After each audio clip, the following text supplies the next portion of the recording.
شب برات کے خاص 6 نفل پڑھنے کا طریقہ توجہ کے ساتھ سمجھ لیں۔ شب برات آنے سے پہلے خود بھی اس کو سیکھ لیں اور دوسروں کے ساتھ شیئر بھی کر لیں۔ 15 شعبان کی رات، شب برات کی جو رات ہوگی، جو وہ رات جب سٹارٹ ہوگی تو اس رات آپ نے مغرب کے بعد 6 نفل پڑھنے ہیں، 2 کر کے۔ پہلے 2 میں آپ نے نیت کرنی ہے کہ اے اللہ ان 2 نفلوں کی برکت سے مجھے درازی عمر بالخیر عطا فرما۔ اللہ اکبر کہہ کے نماز سٹارٹ کرنی ہے۔ سبحانک اللہ پڑھیں پہلی رکعت میں، پھر الحمدللہ، پھر اس کے بعد قل هو اللہ پڑھ لیں 3 بار،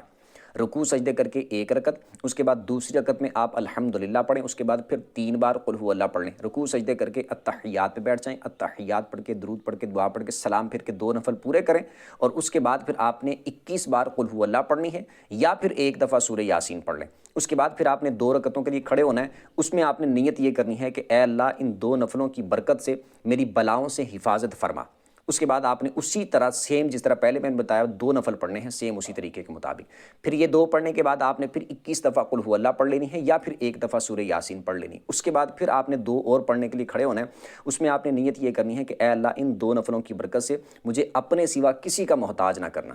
اللہ اکبر کہہ کے 2 نفلوں کو سٹارٹ کرنے، سیم اسی طریقے کے مطابق آپ نے 2 نفل پڑھنے ہیں۔ یہ مکمل کرنے کے بعد پھر آپ نے التحیات پہ بیٹھ جانا ہے، مطلب کہ یہ مکمل کر لیا تو اسی حالت میں بیٹھے بیٹھے پھر آپ اس کے بعد قل هو اللہ پڑھ لیں، یا پھر 21 دفعہ قل هو اللہ، یا پھر سورہ یاسین